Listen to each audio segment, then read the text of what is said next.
Yo, what's up everybody? It's Ben here, and let's be real, who doesn't dream of making money while they sleep? Imagine waking up, grabbing your phone, checking your bank account, and boom, an extra $10,000 just chilling there. No 9-to-5 grind, no boss breathing down your neck, just pure, sweet, passive income. Sounds too good to be true. Well, for a long time I thought so too. That's why I decided to put my money where my mouth is. I took $10,000 of my own cash and invested it across 3 different passive income streams I thought had the most potential. Over the next few minutes, I'm going to break down each of these strategies, the good, the bad, and the downright ugly. We're talking real numbers, real results, and the real lessons I learned along the way. Stick around till the end, because what I discovered about building passive income might just shock you. Alright, let's kick things off with strategy number 1, good old-fashioned investing in the stock market. Now, I know what you're thinking. Ben, isn't the stock market more of a slow and steady thing? Not exactly a get-rich-quick scheme? And you know what? You're absolutely right. But here's the thing. When people talk about passive income, they often picture dividends. Those sweet, sweet quarterly payments you get just for owning a piece of a company. It's like getting paid to wait, and that's what I was going for here. So I took $3,500 and split it between 2 things: dividend paying stocks with a solid track record and some broad market ETFs for diversification. My goal: sit back, relax, and let that money compound over time. Now, I'm not gonna lie, the first few weeks were kind of boring. I mean, watching your portfolio inch up a few dollars a day isn't exactly the most exhilarating thing. But hey, I told myself, patience, Ben, patience, this is a long game. But then came the first market dip. Remember that correction we had a couple of months back? Yeah, that one. Suddenly, my safe and steady investments were flashing red, and those dividend payments didn't seem so exciting anymore. It was a harsh reminder that the stock market is a roller coaster, and even with dividends, you're not guaranteed a smooth ride. Don't get me wrong, I still believe in the power of long-term investing, but for generating significant passive income quickly, well, it wasn't looking too promising. By the end of the 6 months, my $3,500 in stocks had grown a little. I'm talking a couple of $100, mostly thanks to those dividends. Not bad, but definitely not the life-changing passive income stream I was hoping for. What did I learn from this experience?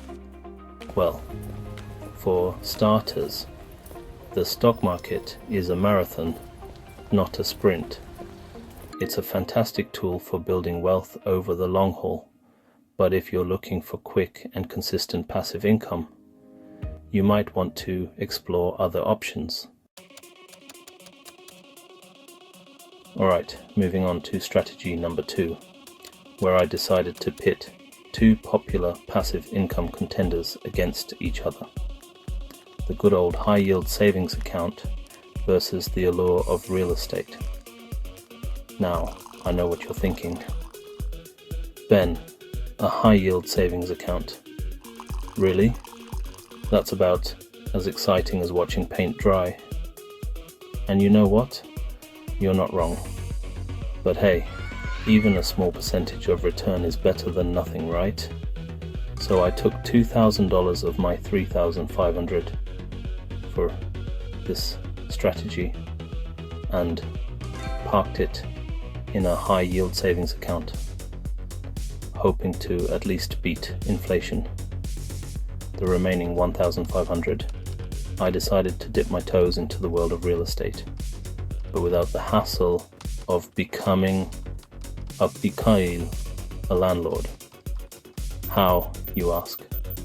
Through REITs, or real estate investment trusts. Basically, REITs are companies that own and operate income-producing real estate, like shopping malls, apartment buildings, and office spaces. You invest in the REIT, and they handle all the messy stuff, while sharing the profits with you through dividends. Sounded like a pretty sweet deal, right?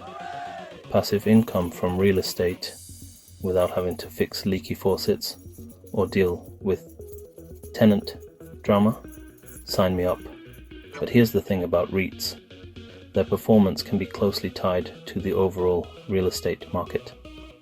And surprise, surprise, the market wasn't exactly booming during this experiment.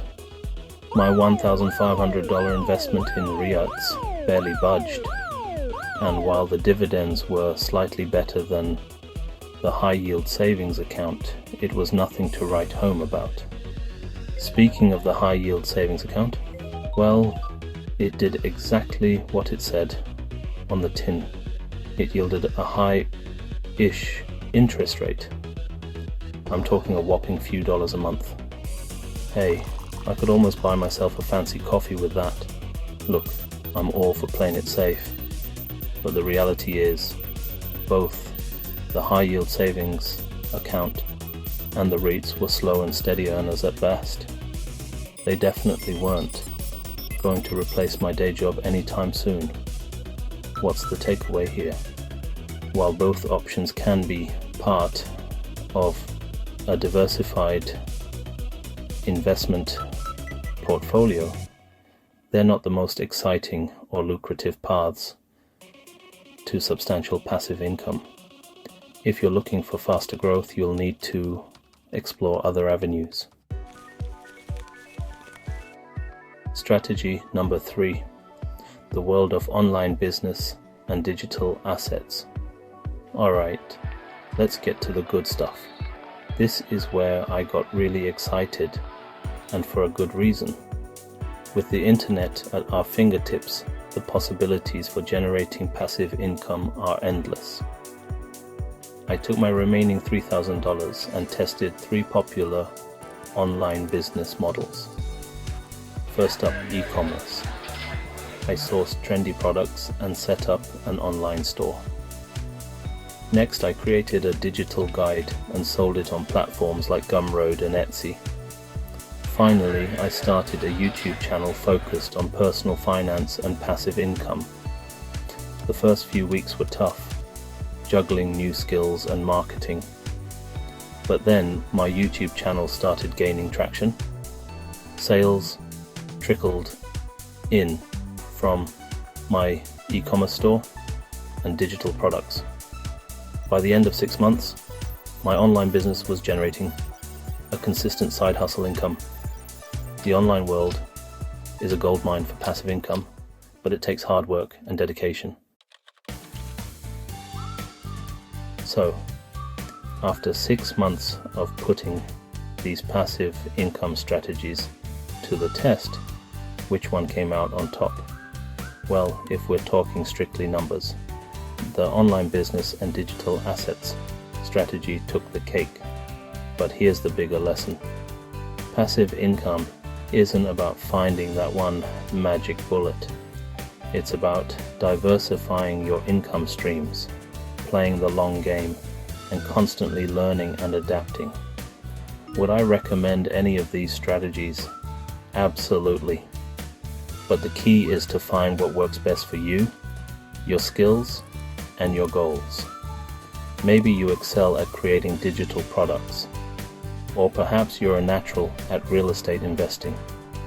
The point is to explore, experiment, and never stop learning. If you're serious about building passive income and achieving financial freedom, hit that like button and subscribe to join me on this journey. And be sure to check out the next video where I dive deeper into the investing mistakes to avoid, especially what not to do and how to fix them. If you found this educational, please like, subscribe, and share the video with friends and family.